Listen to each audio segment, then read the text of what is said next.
Good morning, peeps. And you know what? It's my birthday. Happy birthday to me. Goodness me, I'm 65 years old. Goeie genade. Who would have thought? Whew, 65. And it's a strange thing getting older. Because I still look at my life and I think, oh, what have I done? Have I wasted it? Have I, what have I done? Have I achieved anything? However, today, I'm just going to get down and stitch some kind of really lazy daisy easy thing. And let's just have a look. I've got so much nonsense happening here. I was going to work on wool today. I felt like it, but however, this is a damask tablecloth. The saga of the unfinished, the nail is still continues. Although, as I said, I was thinking of working with wool. However, this is damask and the thread count of damask is a little bit too low to work with wool. So the wool is not going to happen. So once again, needle wise, I'm going to use a chenille number 22 needle if I need to do any silk ribbon embroidery or work with any difficult thread. And I've got some straw or milliner's needles here for all my other threads and if I'm needing to do some colonial knots. In my grandmother's, I just found this collection of drop beads or whatever, so I don't know if I'm going to be using beads, but they are there if I need them. So let us begin. I just don't know how I'm feeling, so let me see if I can find some.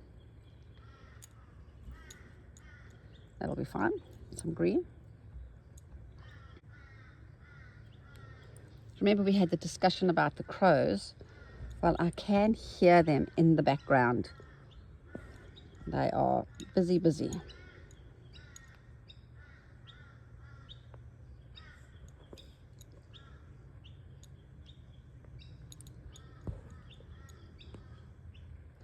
Oh, Candy, did I laugh at your comment the other day when you said bedonderd? I just had forgotten how glorious that Afrikaans word is. Oh, I thought, oh my hat. I need to remember those glorious Afrikaans words. Thanks for the reminder.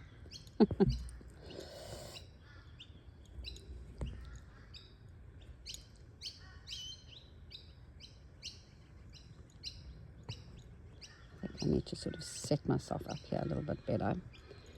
Camera's just a little bit too far away from me. There you go. Early rising this morning. Woohoo! And my daughter is safely back home in Australia. You know, you always, don't go through that, not little person.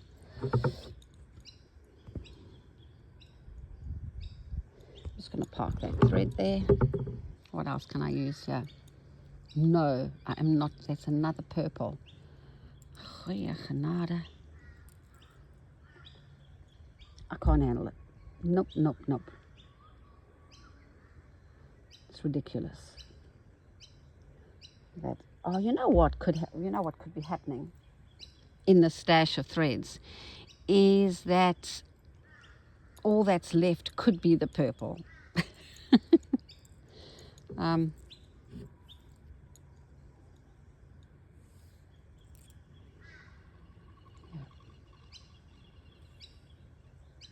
What I really like is I found out how to edit my videos. So if I'm kind of waffling on or saying a politically incorrect thing, I can immediately edit it.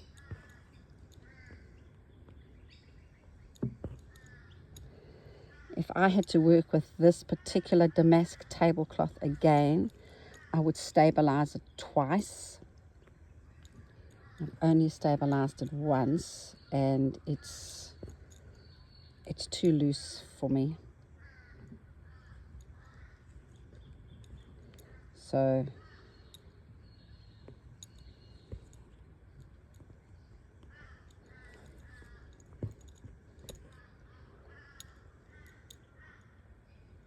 I had a lovely day teaching yesterday. A smallish class, which I love. I love a small class because it's intimate and we can, I don't know, you know, laugh and joke.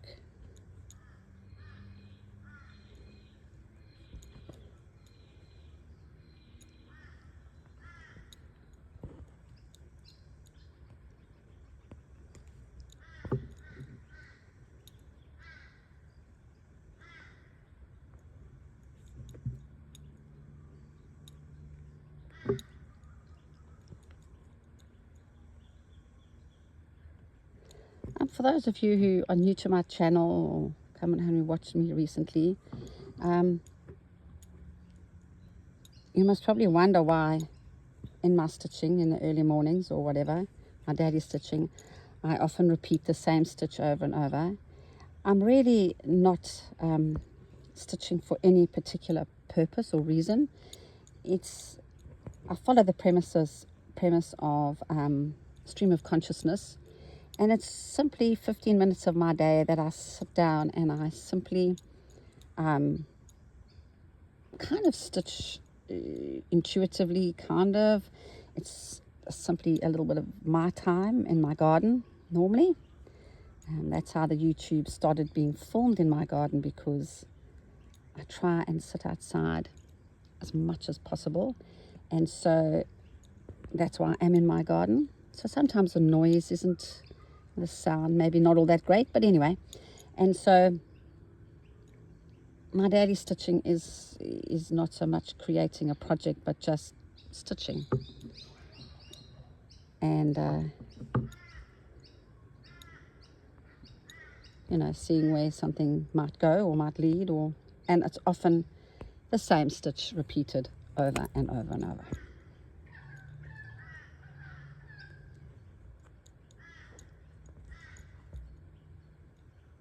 I think I've got a knot behind here. I'm too scared to look. Yep, it's my parked thread. Oh, I should have parked it more firmly. Look, peeps, I have issues. Oh, not too bad, not too bad, not too bad. I should have parked it more firmly. The only thing is that this the mask just shines, you know, shows the thread. Once again, I'm a great believer in stabilizing fabric. I know there's quite a few people out there who don't do it. I don't have my I still prefer always to have two pieces of fabric layered to do embroidery, whether I've stabilized it or I've just used another piece of you know, fabric to stabilize it.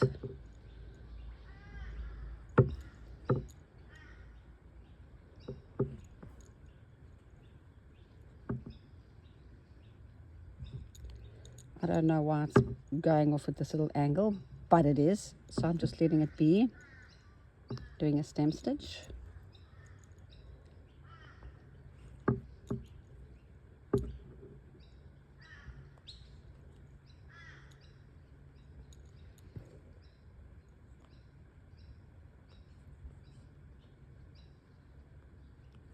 I don't know what my fingers want to do today.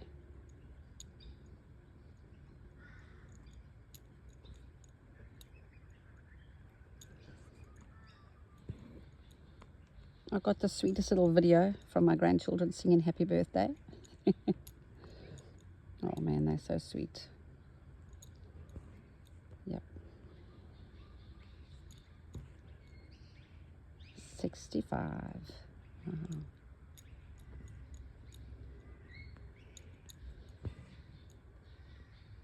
So I suppose it's a time to reflect. I'm originally from South Africa, and we immigrated to Australia 23 years ago. So in South Africa, we moved around a lot, and I've lived in very small little towns. So for some of you who are from South Africa, you might recognize the names. I've lived in Cartonville and Virginia and Velkom and Cyprus. Who knows where Cyprus is? Johannesburg. So we moved around a lot, and then I finally finished off at Durban University, and then I met my husband, and we bought our first home in Umhlanga Rocks in Durban, and we lived there until we immigrated to Australia. And yeah, my son Gareth was 16, buxom, tough time to immigrate, and also my daughter Ainsley, who I call Button, she was 13. And yeah, and we moved to the Sunshine Coast in Australia, mainly because I kind of wanted to live near the sea, because I love the sea. Yep, so we've been here ever since. And lovely Jane, I have known her, I think I met her the year after we immigrated here. So she moved here from New Zealand. So I've known lovely Jane for that long. Isn't that amazing? Yep.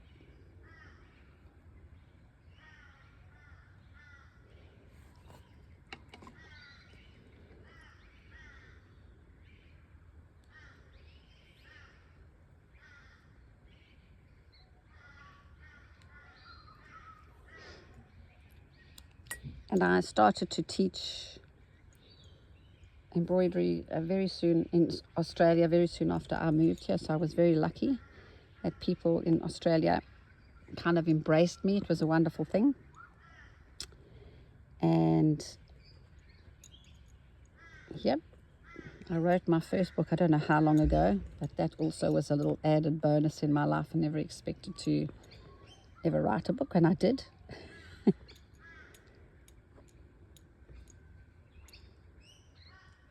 I've got another book idea in my head. This isn't working, people. I'm making this leaf too bouffant. But I don't know. You know, writing a book is such hard work. So I'll have to see how I go. Okay, sorry, leaf, you are so unfortunate. But let's just make you much bigger than you need to be.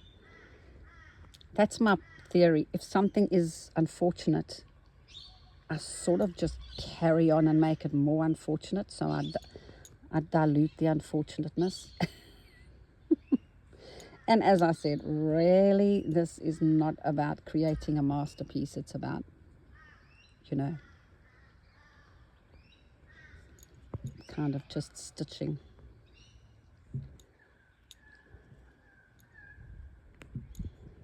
And yeah, she's not looking as great as I think she needs to be, but it doesn't matter.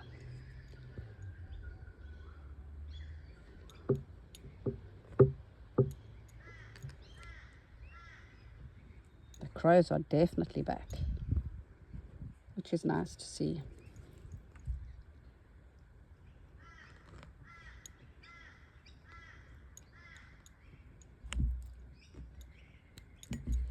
I think I'm just going to go back and make this flower slightly bigger to match that sort of strange kind of leaf that's had too much fertilizer. And maybe she'll balance herself in there.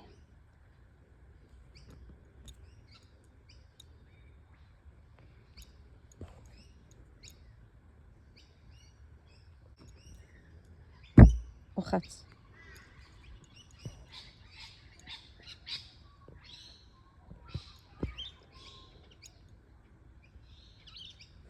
The sun's starting to come out. Oof, it's gorgeous.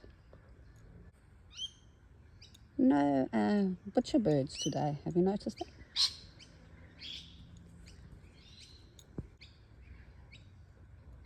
Oh, quite a few people have asked me how we made those monsters. You know, it was very... I just got the children to tell me the size, the shape, and then I cut that out, and then so there wasn't any real planning involved. It was just, I just got them to do what they wanted to do, and it worked very well. So, and then somebody asked me, I don't know if it was Judy, if I did them by hand or machine. It was a combination. Fins, the first one, we couldn't find the foot pedal of the machine, so that definitely was hand stitched, the whole thing. But the girls, that was done by machine. So, oh, look what I found in here. Perfect color. So there's my very strange little flower with a very odd leaf.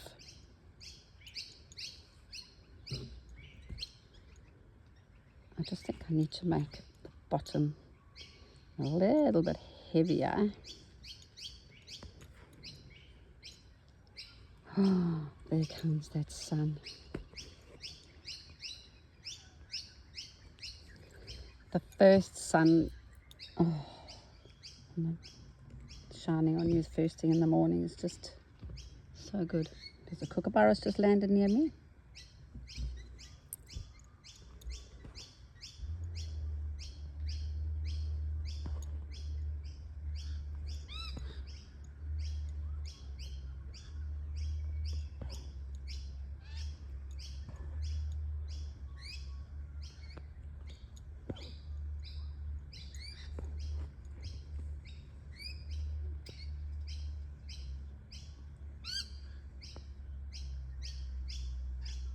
Couldn't find the right place this morning. Come on, Jennifer.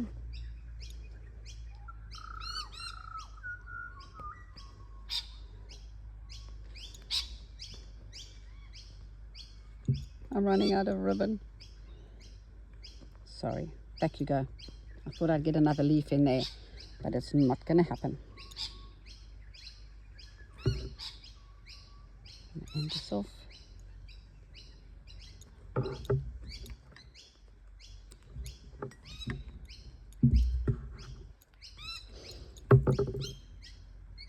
If only I had some more of that ribbon. Is this wool?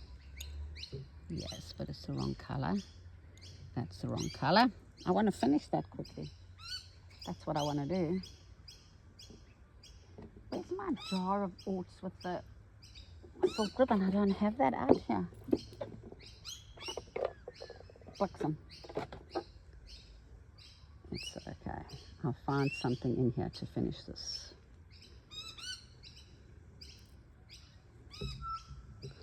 Too dark, she cried. Nope. If I add that, I'm sort of taking it out in the... Oh, hang on.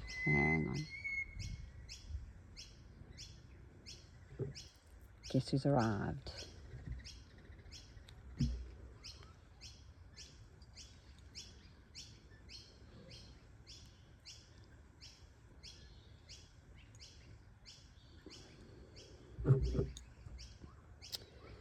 The jasmine is nearly gone.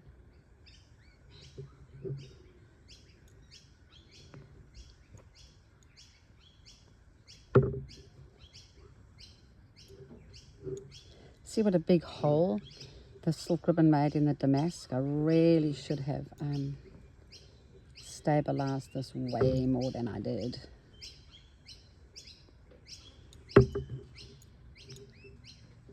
So I'll actually go into that big hole rather than come into this big hole rather than come out of it, because it's just getting wider and wider.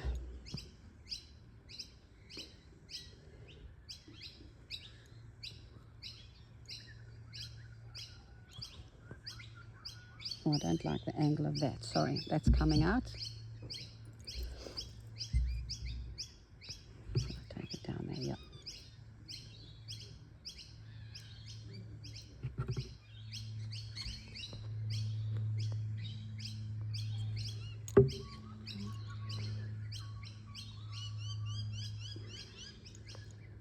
Somebody asked me the other day, sent a comment saying that she had used some stranded cotton and she had used the cotton bud to remove it, and the stranded cotton had bled or run and she didn't know how to get it out. So often if you use a hand-dyed thread, more often than not, you do really have to be careful with it, because it's, you know, it's somebody, you know, has done, and the color might not be as, you know. And I had no answer to her. The only thing that it has happened to me before, when I used locally, it was just a woman on the Sunshine Coast who dyed some ribbon, and I didn't know that it wasn't color fast, and some water spilled on my work, and I had to try and get rid of it. And I just used the color fast sheets from the supermarket, and I just washed the whole thing as per their instructions. So just make sure, if you're using the color fast or color away or color whatever they're called, you just need to follow their instructions. If they tell you to wash it in the hottest water you can on your washing machine, you really need to follow their instructions. So you know, it was a quiet little session, so I am going to go and have my birthday. And with that, once again, thank you so much for your time. Bye for now.